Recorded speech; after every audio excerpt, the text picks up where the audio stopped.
Now, a brutal trade, a multi-million-dollar business, with Kenya at the heart of it. A special investigation by DW, Der Spiegel and ZDF reveals how young and vulnerable people from Kenyans and Central Asia are lured into selling their kidneys. That as rich patients from Germany, Israel and beyond pay huge sums for life-saving transplants. Now, our next report is by DW Nairobi Bureau Chief Mariel Müller, who was part of the investigation team. This is Amon Kipruto-Meli, 22 years old, from a village in western Kenya. Like many young Kenyans, he struggled to find steady income, jumping from one job to the next. One day, a friend told Amon about a quick and easy way to earn a lot of money. Amon was promised $6,000 for his kidney. They didn't explain anything to me. They pointed at people around us and they said, "Look, they donated and they're okay. They're even back at work." After surgery at a hospital in Eldoret and only a few days of recovery, Amon was paid only $4,000, less than agreed. A short time later, Amon began feeling unwell and fainted. His mother rushed him to the hospital, where she was shocked to learn her son was missing a kidney. After finding out he had sold it, she reported the incident to the police. Amon is not the only young Kenyan to fall victim to organ-selling schemes. We discovered one of the companies organizing kidney transplants is called Medlead. It appears Germany is one of its target countries, among others.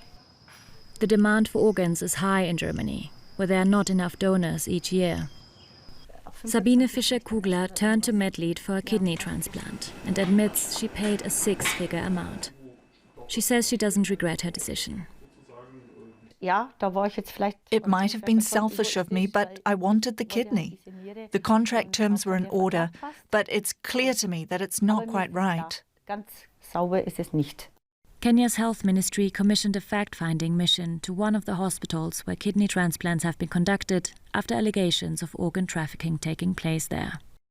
The inspectors found transplants were conducted despite poor matching results and in high-risk cases like cancer patients. But their report calling for an official investigation never seems to have been acted upon, a source familiar with the matter told DW. The investigator working on organ trafficking cases in Eldoret says he has encountered difficulties. I feel it is because there are external forces. Being organized crime, there are very powerful people who may be involved. So they can use many ways of blocking. Medlead states it has a success rate of 98%, while the company regrets that organ rejection can occur in individual cases. It denies any wrongdoing. All donors are said to be 100% altruistic. And Medlead writes it has been operating transparently and in full compliance with the law since its foundation. Researchers say organ traffickers are able to prey on vulnerable, poor people thanks to legal loopholes. There's a legal gray area that this syndicate is exploiting. So because there's no law that prevents you from actually donating your kidney for money, and you cannot be prosecuted for that. In Amon's case, his mother never heard back from the police after reporting what happened to her son, she says. Amon is now unable to do many jobs requiring physical labor.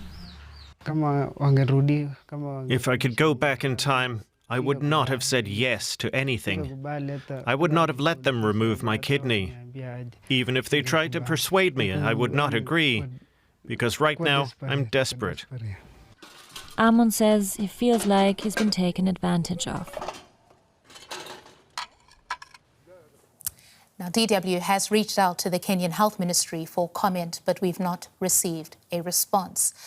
Now, for more on this, we've invited Willis Okumo from the Institute for Security Studies. We saw him in the report that just aired. He joins me now from Nairobi. Thank you for coming on to DW. You have written a report on the organ trafficking network. Can you give us an idea of how many people are affected? How many are selling their organs in Kenya? Yeah, so thank you very much. I think our estimate is that the people that are selling their kidneys, especially young people, that like the one you just showed, they are into their hundreds, if not more, because in the small area in Western Kenya where I did the study, I could get about 100 young guys that everybody knew had donated their kidney for money. So the numbers are bigger than that. MedLead, the company that's featured in the report, says all donors are 100% altruistic. I mean, do you believe that that's true, given that the young man who we saw, Amon, in the report, was clearly not fully aware of the risk that he was taking, so much so he says he would not do it if he had the information he has now? I think all the young people that have donated kidney are motivated by money. And therefore, they are not fully aware of the consequences of operating with one kidney. So all the cases that we've had are people who are already quite vulnerable. They are from poor families, and they need this money to survive in one way or the other. And therefore, when they are recruited into this scheme, they are not fully told that this will make, donating your kidney will make you suffer several health consequences. And because of lack of that knowledge, they look at the money first, when actually after donating of their kidneys, then they start having all sorts of medical challenges, and this is something that affects their life forever. Right, Willis. So, I mean, for those who would like some kind of recourse, as you pointed out in the report, this is a grey area legally. Can you just expand on that? Yes, so the Kenyan law only allows for donation of kidneys in two specific cases. One, when you donate for your family members, and when you donate for scientific research. So the law never envisaged that people can donate kidney, to strangers based on their monetary needs. And this is what the syndicate that operates, that has been operating in Kenya in some of these hospitals has been exploiting. And because we've had cases of a lot of young people that realize later that this thing is giving them, health challenges. But even if you go to the police station, because you donated the kidney for money, whether it's willingly or not, but you donated for money. So there's basically no grounds for prosecuting somebody who has received that kidney, but also there's no grounds for preventing you as a donor for donating for money. So that's where the grey area is. Willis, how seriously are authorities in Kenya taking this issue? Do you get the sense that there is political will to somehow stop this practice? I think for a long time, the authorities have not taken it seriously at all. But last year, the medical association that deals with kidneys, kidney issues, kidney doctors, issued a statement that basically identified the hospital that has been conducting this organ removal. Today, there was a report on the Daily Nation, the largest newspaper in this country, that basically names the hospital and calls for more investigation. So we see out of all the newspapers and news articles that have come out of this story that the government is finally taking it seriously. But I would say that in the last so many years that this has been happening, the government has been very, very silent. And that means that for a long time, there's been no action from government, except maybe in the recent 1 or 2 years.